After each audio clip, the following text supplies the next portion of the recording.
Welcome to Morning Motivation with GoGo. And Natasha. So happy you all are here. And wow, here we are again to talk about something amazing. What's the name of the topic today? Today's topic is moment to momentum. Ooh, ooh. It sounds like one of those hot button topics that like the public speakers talk about in their speeches. It has alliteration. And for those of you that don't know me, I love alliteration. Maybe because my name is GoGo and I have two G's in my name and two O's in my name. There's a lot of repetitiveness there. And so I love to moment to momentum. All right. I love it. And I'm here for it. Natasha, how are you doing today?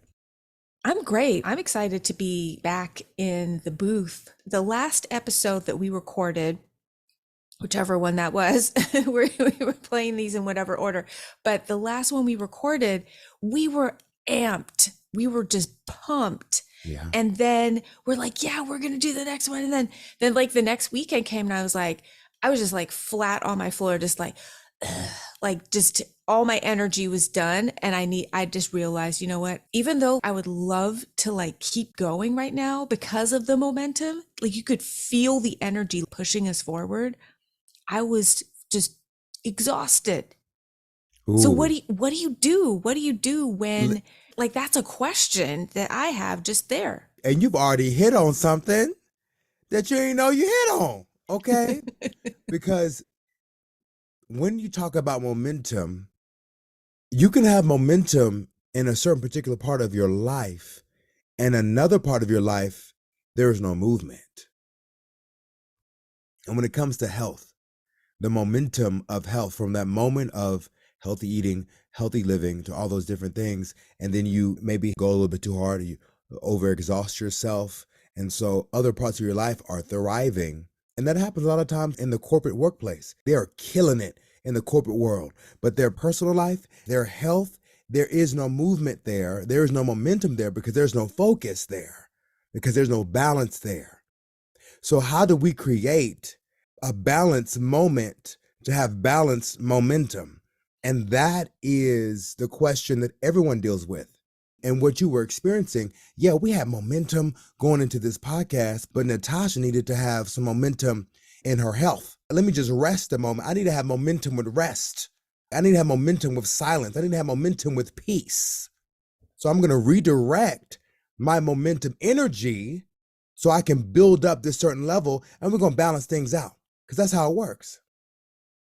Whoa, come on. Oh my goodness. Okay, so I never heard of this term. Okay, sorry for anybody whose eardrums I split with my my yelling whoop. But this is exciting because I would have never placed the ideas or thoughts together of balance and momentum.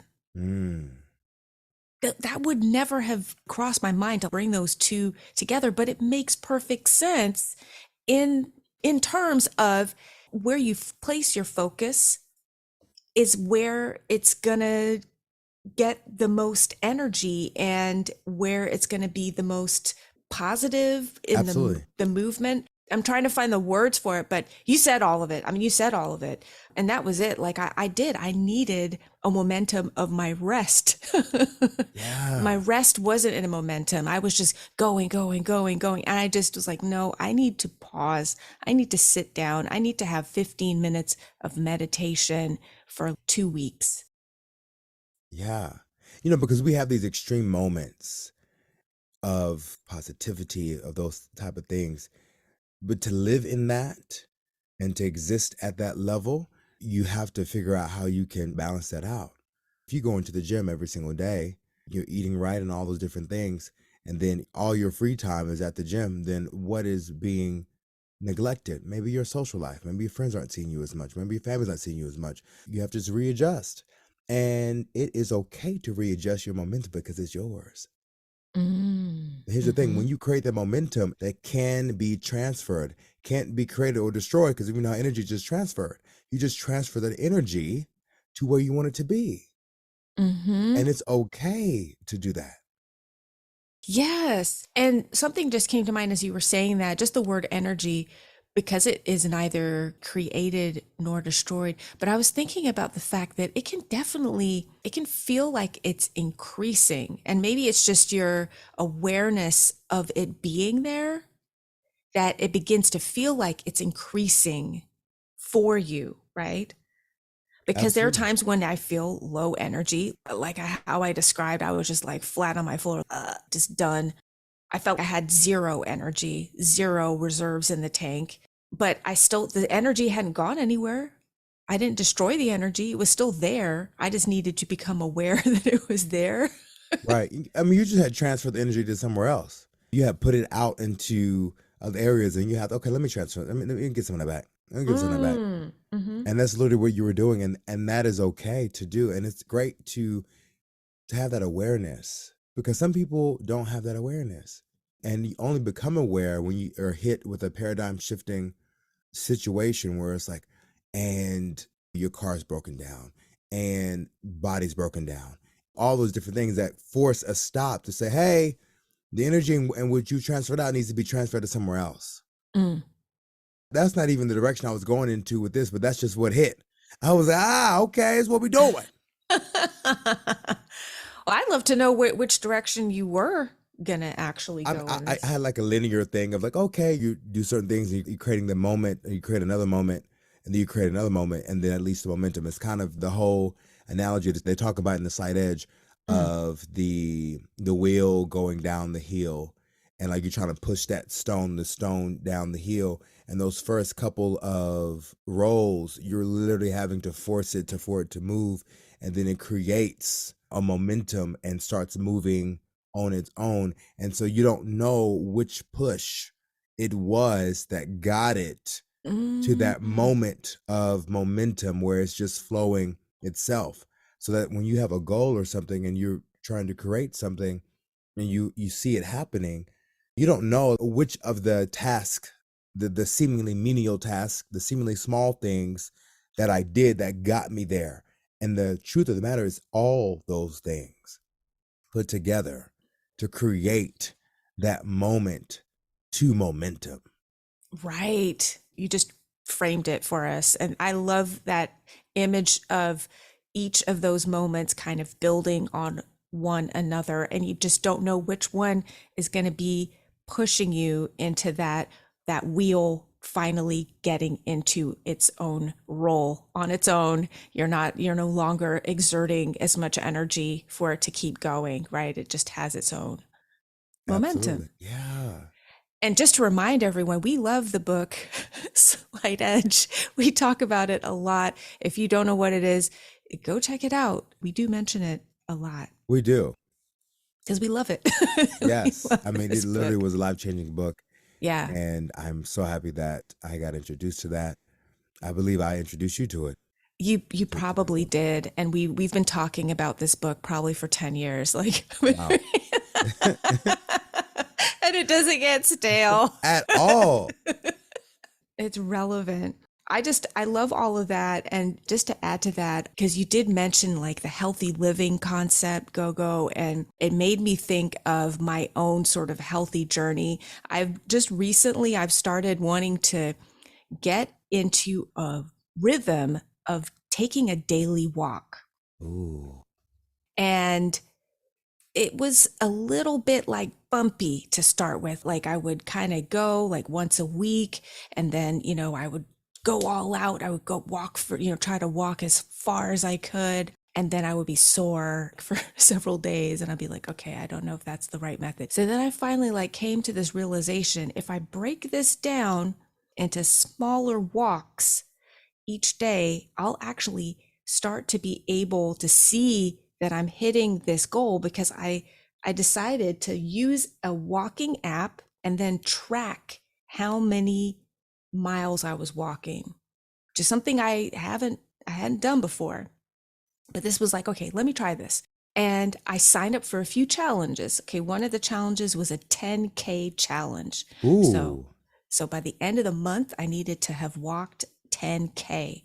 And how was I going to get that done? It was my choice, right? It was just so much different having that goal than it was without it. Before it was just, I'm just going to walk. I'm going to walk. But having the goal, suddenly it gave me that, okay, if I take one more step today, this is going to be adding towards this goal getting crushed at the end of the month.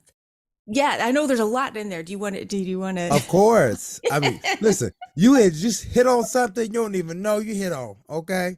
Like, but whenever I say that line, you have hit on something you don't even know you hit on, that means an epiphany has dropped into my spirit and I'm about to share it. I didn't think about this until Natasha said it. And you have to ask yourself the question, where is my momentum moving towards? And if you don't have that goal, how can you direct your momentum? If you create all of this, whatever, where's it going towards? What are you trying to accomplish? It's great to have momentum, but to have directed momentum. Because if you're just doing a series of moments, I'm going to do this, I'm going to do this, I'm going to do this. What have you created? A smorgasbord of moments. No momentum really is created there because you don't have a goal to go towards. It's almost like driving your car, making left turn, making a right turn, making left turn, making right turn, making left turn, going straight, backing up, making another left, going straight, backing up, making right, two rights, making left. Where are you going? Where's the goal? And you can just be making this progress going in a certain direction, but you don't know where you're going. So what is it really adding to your life?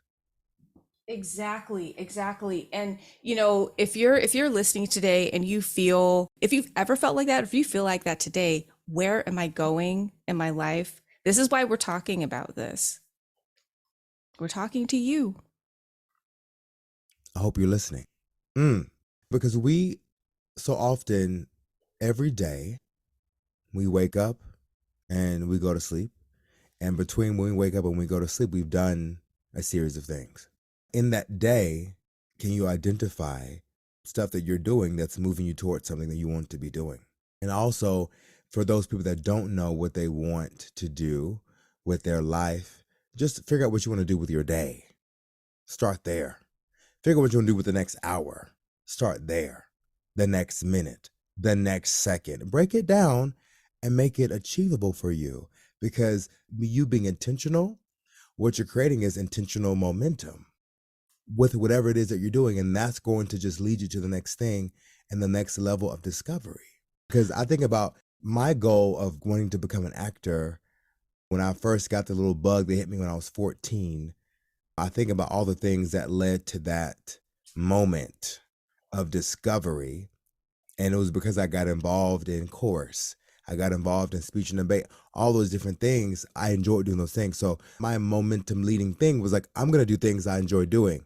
I like to speak. I like to sing. And it led me to this thing of acting. Oh, wow, I really like this. And now I directed my entire life to go in that direction. And now I have these offshoots, doing voiceovers, doing podcasts with Natasha, all the different things that are happening now because of that one moment of epiphany, of discovery, to then lead me to the next moment to create the momentum that has been my life. Come on.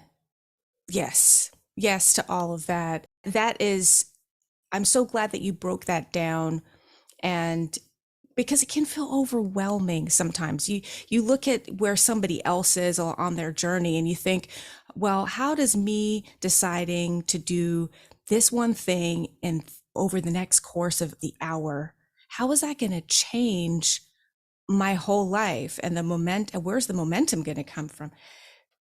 Just break it back down to the most simple thing and stay with it.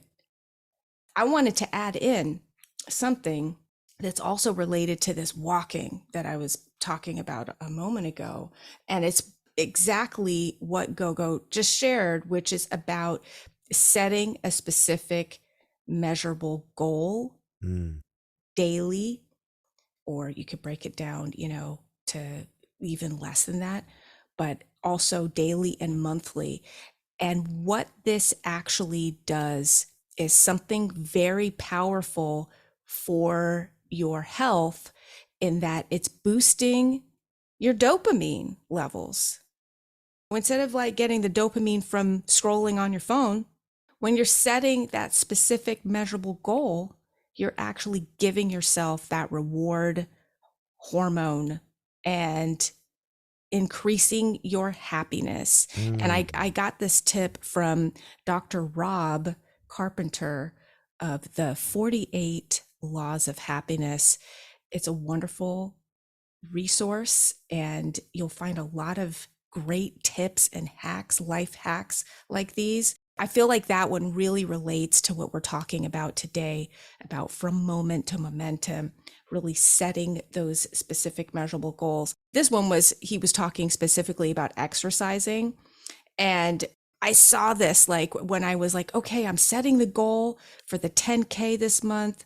And it is actually making me feel more confident. It's making me feel better knowing, hey, I worked and chipped away at something that I want to do.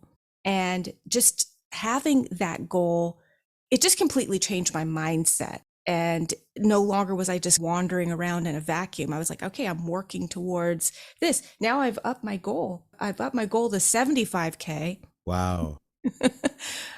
Whether I'm going to achieve that this month or not, I just really don't care. I'm just like, I know I'm working towards it. I'm going to see how much I get done this month. And then I'm like, okay, I can regroup and see what would I need to adjust in order to reach that goal. And my mind was actually working on that this morning before we came into the recording booth today.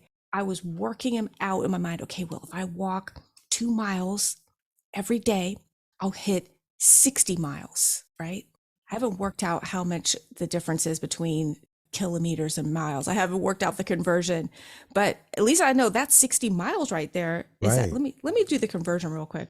Yeah, while you are finding that, I was interested in you describe what dopamine does, and I wanted to get like the full definition. Dopamine is responsible for allowing you to feel pleasure, satisfaction, and motivation. When you feel good that you have achieved something, it's because you have a surge of dopamine in the brain. And if we can create these dopamine surge moments by setting these goals, and that's why Natasha's talked about it before, making your bed, that feeling of achievement in the morning, when you work out in the morning, you start your day with a win. Start your day with the win, okay? And for some people, that may be getting your kids ready for school, going to school. Wow, win already happening. Making food for your spouse or your loved one, making food for yourself, just making food. Hello? Okay. Start your day off with a win. And that creates the moment. That's the first moment.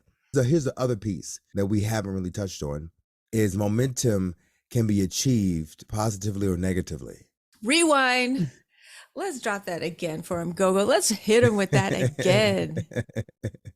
Hit him with that again. Momentum can be achieved both negatively and positively.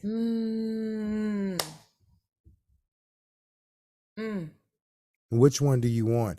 And that's why there's so many books out there that say you are responsible for your life. Because the things you're doing in the moment are creating the momentum for your life. The momentum of mediocrity, the momentum of madness, the momentum of motivation. I threw them M's in there just for y'all, okay? I had to M it up. I enjoyed all of that. I enjoyed it. I'm right here. But what kind of momentum are you creating? People that go visit financial planners, financial counselors, they start, okay, let's see what you're spending every day. And you start seeing the momentum you're creating in your finances. Oh, I'm creating momentum of debt. I'm creating momentum of instability because I'm spending money doing X, Y, and Z when I need to be doing A, B, and C. Listen. Yeah. We're going there today. We're going all the way in, all the way in. If you didn't know when you came into the episode, now you know. We all the way in. We're not playing with y'all today, all right? No. I did find out that conversion, by the way. I converted the 75K. It's 46 miles, like just about over 46 miles. So I could easily hit that with what I was talking about, the 2 miles per day. Look at me, I'm still back on my goal. I'm so excited about this goal of walking. Come on.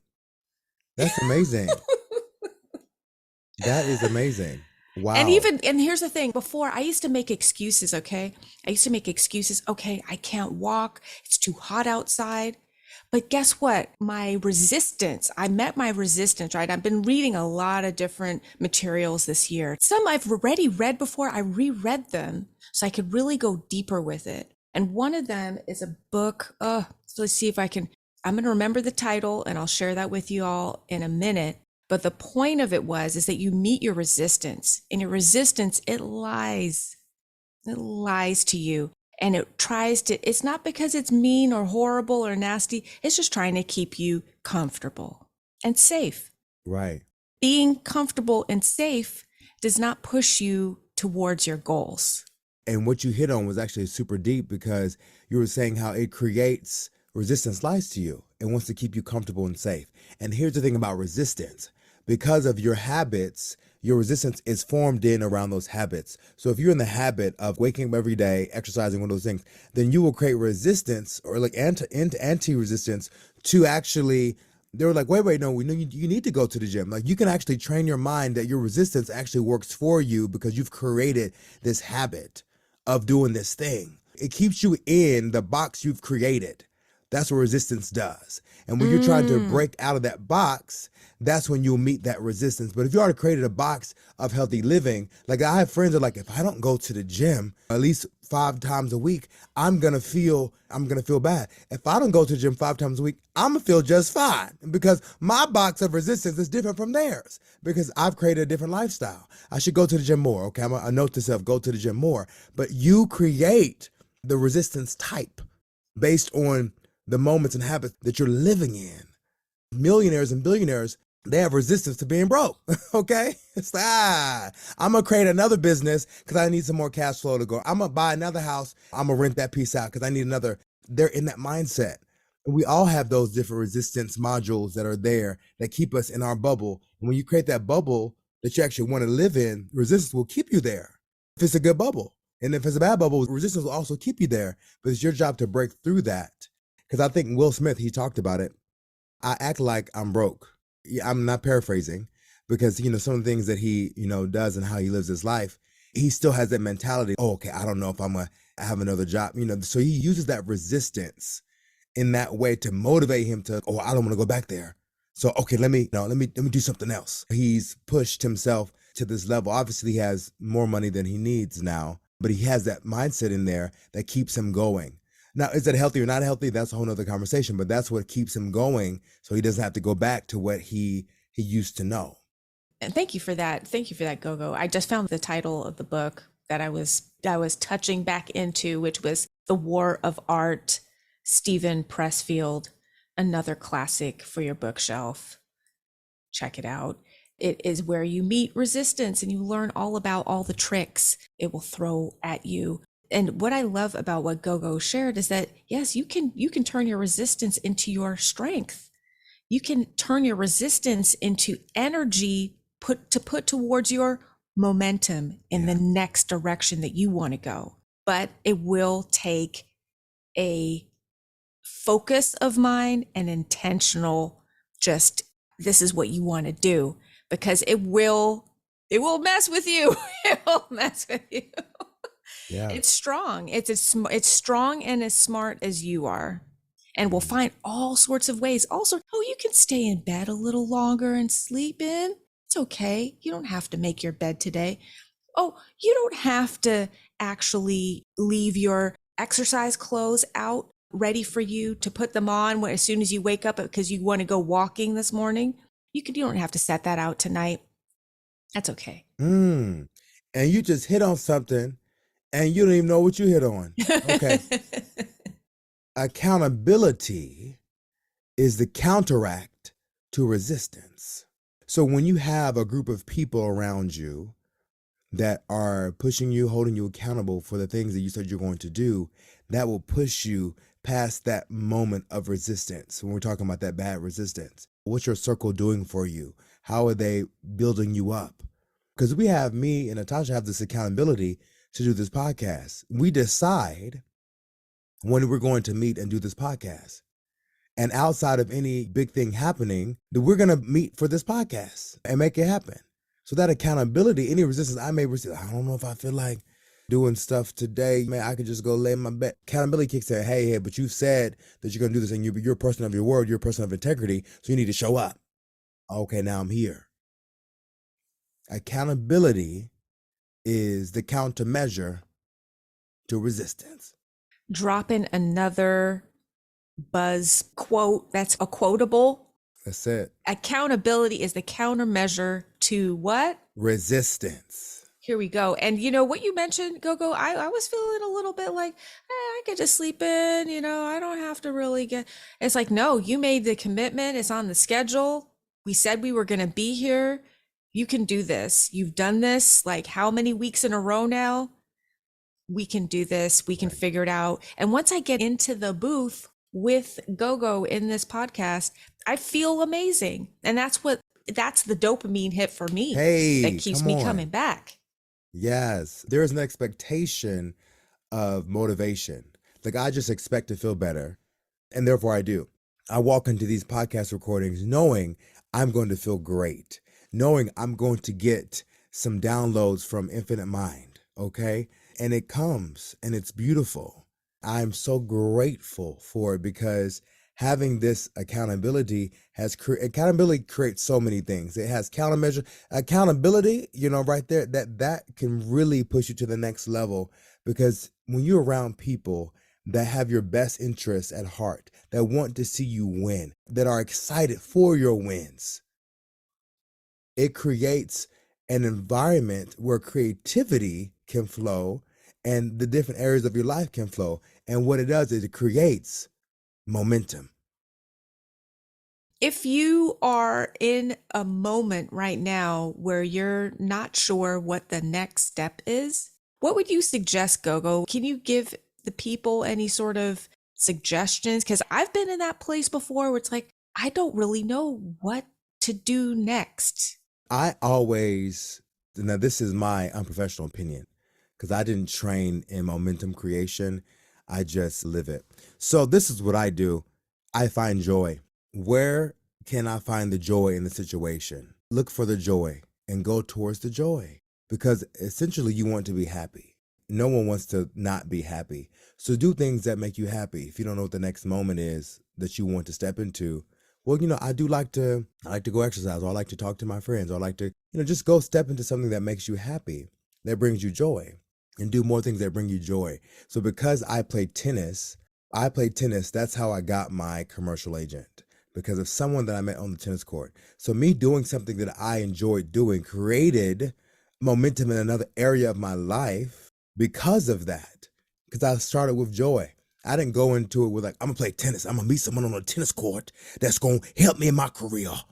I don't know what voice that was, but I don't know what character that was. But the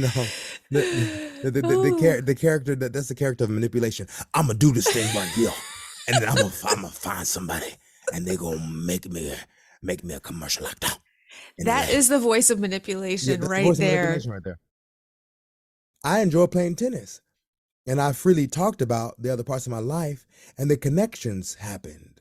Right. And that's how I got to the next level. So the next step is look for the joy in the moment. If you're working a job that you don't like, you better find the joy in the moment. Maybe you like putting the creamer inside of the coffee. That brings you joy, because something about the creamer, when it changes the color in the coffee, visually just stimulates you. Maybe that's the joy you need to pull from. That little moment. Y'all know exactly what I'm talking about, because y'all seen it. When y'all pour a little creamer inside the coffee and it just turns a little bit lighter. Everyone knows that's ever drinking coffee with creamer knows that's what it does. You're aware of that. I'm not even a big coffee drinker, but even I know about that. So when you find those moments to really hang on to, because sometimes your life may feel mountainous, and you might have this mountain of things you need to deal with. And it used to be a molehill, and now it's metastasized into something greater. Let me find the moment of joy. Whenever I feel not great, I call somebody. I like talking to people. I'm extroverted. Maybe you're not. Maybe you're introverted. And then you go read a book. You find your joy. Imagine just before you go to work, pull out a book, read a paragraph. Just a paragraph. And like that little paragraph will carry you through the day. Okay? And it's a moment. It's a moment. One moment. I love all of that, Gogo. Just what you shared, of course, it triggered my memory of during a time when I was not enjoying a job that I was doing because it was something that I had chosen at one point in order to support myself in my own acting career. And I thought, hey, this is not where I wanted to be. This is not where I envisioned. And I was just turning it into this whole negative thing. I was talking about it with my friend, and he reminded me that, hey, you have a choice in this matter, how you approach your day when you're doing this work that you've chosen to do. Because there was a choice that was made at one point. I chose it. I signed up for the job Yeah. and I was like, hey, I want to do this. So why am I now turning this into something that is negative? Well, I decided in that moment, I'm going to turn my thinking around. And every time I get to do this job, I'm going to focus on every good thing that is happening. And I'm going to be grateful for everything that is happening because I chose it. And guess what? The job started to be more fun. Wow. Things started to shift. In a very short time, I was no longer needing to do that job anymore at all. It just faded away of its own accord. And I'll never probably do this job again, and I won't need to. Now, if I had not taken that sort of approach of each moment in this day, because the day was 8 hours, right? It was 8 hours of a whole day. And from beginning to end, it could have been a really torturous experience. I've experienced those torturous days. I'm going to tell you all what the job was. It was substitute teaching, and it wasn't easy. It is not an easy job. And if you focus on the negative, you will find the negative wherever you go. And it wasn't that I didn't enjoy it. It was just because I wanted to be doing something else. I wanted to be acting, right? That was my goal. That was where I wanted to be. But somehow I found myself in a place of feeling like I needed to earn income through this line of work. And I don't know, raise your hand if you've ever been in a place where you've needed or felt like you needed to earn income in a particular type of way. And it can feel like you're trapped there. And especially if you don't, you feel like, well, I would rather be doing something else. But hey, what Gogo just shared, it just reminded me of our choice in each moment that we're inside of any sort of situation where we feel like, hey, I don't really want to be here. You can choose to find the joy wherever you can. Right. Like for me, okay, one example is I would choose to find the joy in saying good morning to my students. I would get to know all of their names. I mean, I always did this, but I would get to know all of their names, and I would make a point of addressing all of them by their names and knowing their names by the end of the day. Do you know how difficult that is to do? 30 to 35 new names. Wow. Each day, and treat them all as individuals and not just a group, because yeah, that's a whole thing. But just doing that, just saying, you know what, I'm going to make this into a game. I'm going to make this into something that I enjoy. I'm learning about each of these individual people. And I used to do this, and I just had somehow gotten off track and forgotten about that. And I said, no, let me come back to that. Let me come back to the version of myself that enjoyed getting to know people. I enjoy this. So let me return to that version of me that finds the joy in this. So yes, all of what you said, Gogo, it just resonates so deeply with me. Wow. And you really talked about switching your mindset. And there's a term that came to me, gratitude initiative. And when you have switched the dial tone, switched the frequency on how you see things, and you've initiated gratitude, and that has shifted your life. You changed the moment. You went from woe is me to whoa, that's me. Oh. Come on, let's go. Woe is me to whoa, that's me. Hey, Okay? Come on. And you showed up. You showed up for yourself energetically. It just moved you into a different direction. And that's how it works. Oh my goodness. That was amazing. Thank you for that share. That was amazing. Thank you for listening, and thank you for everybody for listening to the stories. Absolutely. And this is what morning motivation is about. We don't know necessarily where it's going to go, but we are along for the ride. And I think that's what makes this podcast really cool is that, we have a direction. Hello, we have a goal. We have a goal. Whoop, whoop. And we just go on that journey towards that. And you are on the journey with us. Thank you for being on this journey. This has been another great episode of Morning Motivation with Go, go. and Natasha.